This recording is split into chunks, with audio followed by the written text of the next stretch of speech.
kazi kwa mazingira tulio nayo. Lengo la mafunzo haya ilikuwa ni kujengea uwezo utakao tusaidia kuinua, kufanya usimamizi thabiti ili tusaidie kuinua kiwango cha ufundishaji na ujifunzaji, na kwa maana hiyo kuzifanya shule zetu ziweze kufanya vizuri, lakini pia watoto wetu waweze kusoma kwa ufanisi, kujifunza, ufundishaji na ujifunzaji uwe fanisi. Kwa hiyo sasa sisi kama maafisa elimu kata, niwaombe tuende kuzingatia yale ambayo tumeelekezwa. Lakini kikubwa, kuna maeneo ya msingi ambayo juzi tulisomeana hapa kwamba yatakuwa ni yatafanywa upimaji. Naomba tukienda, kwa sababu walimu wakuu wengi walielekezwa maeneo hayo, naomba muende kuwakumbusha kwamba maeneo hayo ni ya msingi pamoja na maeneo yote, lakini wazingatie yale maeneo 6 au 7 ambayo walielekezwa kwamba yatafanywa upimaji. Na sisi wenyewe pamoja na kuwakumbusha, tufanye ufuatiliaji kwamba je, yanazingatiwa maeneo ya utawala bora, uwepo wa kitabu cha kiongozi cha mwalimu mkuu, uwepo wa kamati ya shule iliyo hai. Hayo ni mambo ya msingi ambayo ni ya kawaida katika utawala wetu wa kila siku katika elimu.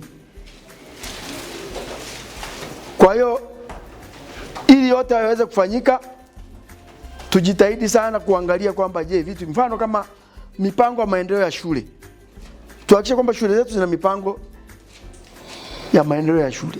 Hiyo ni document ambayo utahakikisha kwamba lazima iwe, na uandaaji wake usiwe tu ni mtu anajifungia anaandaa, ni uandaaji ambao unakuwa ni shirikishi. Ndio maana ndio mpango shirikishi wa maendeleo ya shule. Mimi naitwa Mwalimu Janga Adam Janga, ni afisa elimu taaluma mkoa wa Mara, lakini pia ni mratibu wa mradi wa Boost mkoa. Kupitia mafunzo haya ya maafisa elimu kata juu ya uongozi wa elimu na utawala bora katika serikali za mitaa, yanakwenda kuleta tija kubwa katika shule zetu. Jumla ya washiriki 176 sawa na 100% wameweza kushiriki mafunzo haya. Kupitia mafunzo haya ya utawala bora wa elimu katika shule za msingi na mamlaka za serikali za mitaa yaliyotolewa kwa maafisa elimu kata, yanakwenda kuleta chachu na mapinduzi makubwa na matokeo chanya katika usimamizi wa taasisi zetu ambazo ni shule. Lakini pia tunaipongeza serikali ya Jamhuri ya Muungano wa Tanzania, na tunaahidi kupitia mafunzo haya kwenda kusimamia utekelezaji wa malengo yake, lakini pia kuhakikisha miradi inayokuja katika mkoa wa Mara inaleta thamani ya fedha, kwa maana ya value for money. Kupitia mafunzo haya tunaahidi kwamba shule zetu zinaenda kuwa ni shule fanisi, kwa sababu tayari watendaji wetu na wasimamizi wa elimu katika ngazi za kata pamoja na shule wamejengewa uwezo. Sisi tuendelee kupongeza uongozi wa wakala wa maendeleo ya elimu ADEM pamoja na stafu wote pamoja na wawezeshaji waliojitoa kwa hali na mali kuweza kutujengea uwezo ambao sisi tunaenda kufanyia kazi kama mkoa, na tuahidi kwamba tuko tayari kwa muda na wakati mwingine yatakapoandaliwa mafunzo kama haya, sisi tuko tayari kuwapokea.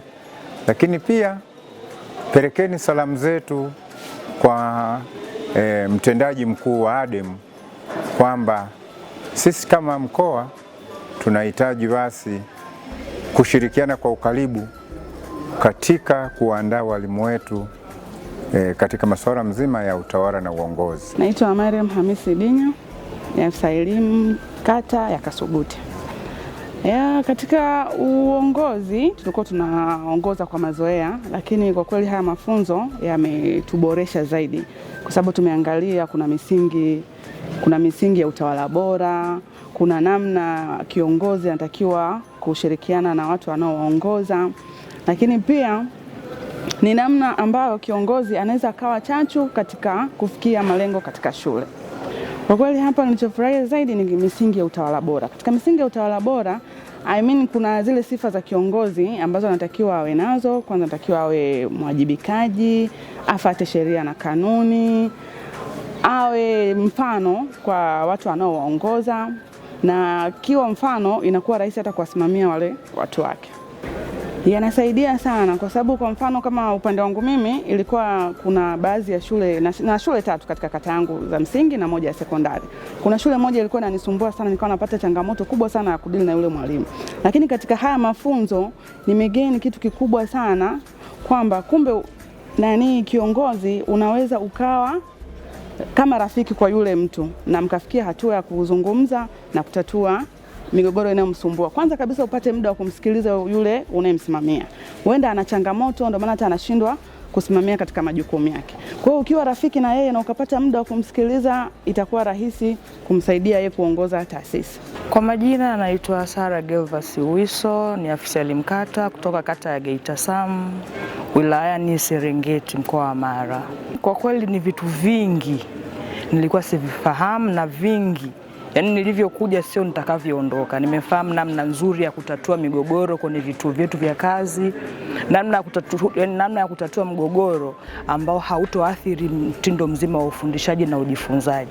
Kwa hiyo kuna njia ya maridhiano, mnaweza mkakaa mezani na mwalimu pande zote mbili, kila mtu akaongea la kwake na mkapata maridhiano mazuri na tukaendelea kufanya swala zima la ufundishaji na ujifunzaji na kufikia malengo yaliyowekwa na shule. Kitu kilichonifurahisha kwenye mafunzo haya ni namna ambavyo wawezeshaji wanafanya darasa linakuwa shirikishi. Kila mtu anashiriki na kila mtu anaondoka sio sawa na alivyokuja. Tunapata vitu vingi sana. Mafunzo haya yataongeza ufanisi wangu wa kazi kwa kiasi kikubwa. Kwa sababu kitu pekee ambacho kilikuwa kinaletea changamoto ni namna ya kutatua migogoro kwenye vituo vyetu vya kazi tunavyovisimamia. Kwa hiyo maana yake mpaka naondoka hapa nakuwa najua namna nzuri ya kutatua migogoro ambao nitaenda kukutana nao au ambao tayari ipo, nilikuwa nashindwa kufuata njia nzuri ya kufanyaje ya kuitatua. Ninaitwa Mwalimu Wetemwa Komesha, ni afisa elimu kata ya Mihingo iliyoko halmashauri ya Bunda, mkoa wa Mara. Nilikuwa sifahamu vizuri kuhusu uandaaji pamoja na umuhimu wa mpango wa maendeleo ya shule, lakini pia uongozi na usimamizi bora wa elimu. Kupitia mafunzo hayo nimeweza kupata uelewa mpana ambao utanisaidia sana katika utekelezaji wa majukumu yangu kama afisa elimu kata, lakini pia kuzisimamia shule zangu kuhusu utekelezaji wa mpango wa jumla wa maendeleo kwenye shule, lakini pia kuhusu uongozi bora na usimamizi wa elimu.